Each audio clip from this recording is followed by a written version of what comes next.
Hello everybody and welcome to my channel. This is the Wise Queen Tarot, aka Alexandria. So today I just kind of wanted to talk about shadow work. It's a very important tool that we need in order to do what we need to do to heal. Not only to heal, but if we also want to change, the world around us. A lot of the times we think that we have to leave and, move somewhere else, move somewhere new, or, find a new set of friends, things like that. And yes, that does come with healing, but it all starts with shadow work. Everything of who we are now has to do with our childhood trauma. So we'll start with that. So shadow work is inherently just going back, seeing what childhood traumas made you to who you are today.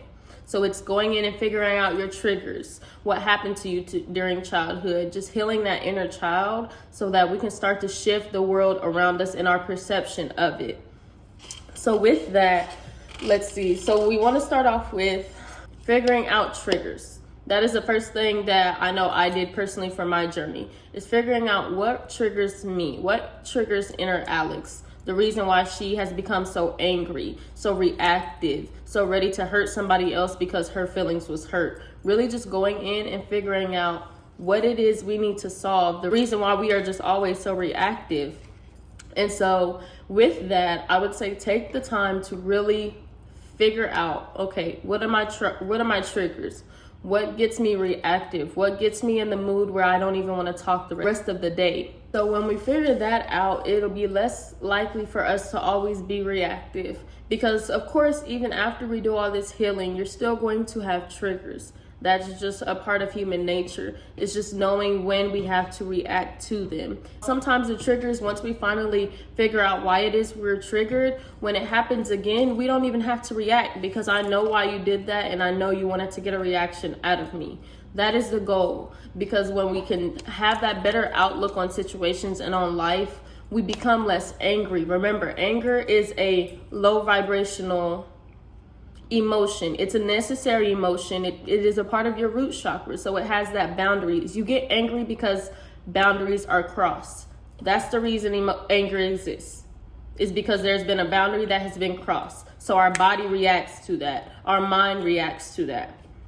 So with shadow work, it's just figuring out why do you react that way, and then knowing when we have to. And if we do tend to stay with it, so allow yourself to be angry. Again, anger is necessary, but how we react to it is when it becomes the problem.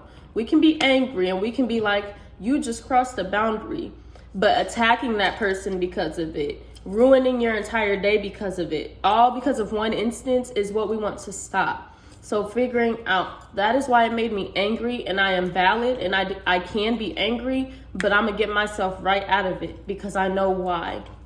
So when you do your shadow work, always remember the why. That is why you do. Editor Alex here. Please do keep in mind that sometimes we don't know the reason why we do stuff, and it's okay to not always have an explanation. It's just important that you go back and try to see why it is. So remember, sometimes we don't know why. Sometimes stuff does happen to us that it's like, I still don't get it, but knowing that I don't have to get it, I can keep moving forward and heal from it is what's important. Okay, I'm done. If you stealing my food made me angry, let me think about it. Well, back in my childhood, I could never have anything. I always had to share with siblings. And then my parents would not back me up when it was taken from me. So now, right now in this state, you taking that from me is sending little Alex back to that state where I could never have anything. It was always me sharing.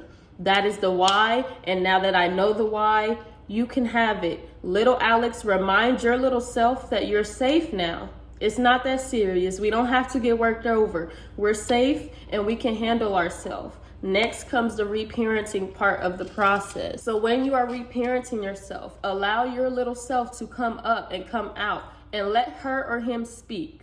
Let them speak. Let them get out all the anger and frustration they could not get out when you were a child. Allow them that space. But then the next step is going to be reparenting. So telling them, okay, I know that hurt you then, but right now you don't have to feel that way anymore. I'm here for you. Doing everything that our parents did not do when we were in that child state. That is how you reparent, and that is how you grow a better connection with your little self, so that when it does come out, when little Alex does come out, I now have control over her. She doesn't just react to react, if that makes sense. So in this state, again, we'll do the example of sharing food. Somebody takes my food, I get upset. Little Alex comes out and is like, why would you take that? Instead of her just shouting that, why did you take that? That was mine. You shouldn't have done that. Now I'm about to doing all of that. Now I can say, wow, okay, let's breathe. Let's breathe for a second. They took that for some reason. So let's ask, why did you take that from me? Learning how to better communicate. With reparenting comes better communication, because as kids, we know our parents were not the best communicators at all, in the slightest. So now learning how to re-communicate with yourself, talking to yourself, asking yourself, okay, you know that why that made you angry. Now let's, instead of reacting, let's ask why. So why did you take that? And then hearing them out, not becoming reactive again, hearing the person out. This is how we better change our outside on the world. We don't change it just by moving new places, because you're still going to have the same triggers in Hawaii. You're still going to have the same triggers in California. It doesn't matter where you go. It starts with the inner. So learning that first, so that you can better navigate the outside world, and your entire perspective will shift with that, I promise. So I'm going to say, I don't want to make this video too long, so I'm just going to say, start off with learning your triggers. Then the next step is going to be understanding them, finding the root. Next is going to be now applying that to your actual life. And so when the trigger happens, reevaluate. Editor Alex is back. And then remember, this is a process. So don't feel like you have to right then and there figure it out. Allow people to give you time to process it. If you need to take a step away so that you can reevaluate, do that. Don't feel like you have to give an answer right then and there. Allow yourself to take the time to really process and then go back with the conversation. Remember, you can be angry, but take a second to figure out why. Don't react. That is the challenge. And I do want, so for this shadow work, I want you all to try it for at least a week. At least a week. Every single day. You can either write down all your triggers one day and start the process like that, or every day you find one trigger and you talk about it. Just talk about it. Let your little self talk, reevaluate, reparent. Little self talk, reevaluate, parent. That is the 3 steps. That is the 3 easy steps you can do. So with that being said, again, shadow work is very important. You don't heal yourself by looking to the outside. It starts with you.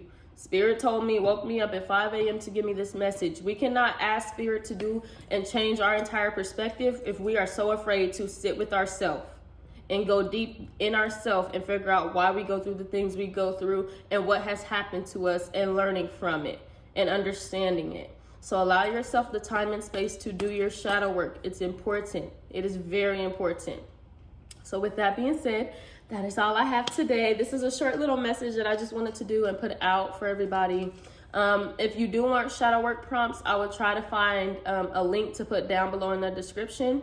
And yeah, feel free to like and subscribe. If you have any comments, questions, concerns, write it all in the comments. And yeah, again, this is your Rice Queen Tarot, and I hope you all have a marvelous week, rest of the week and weekend. Bye.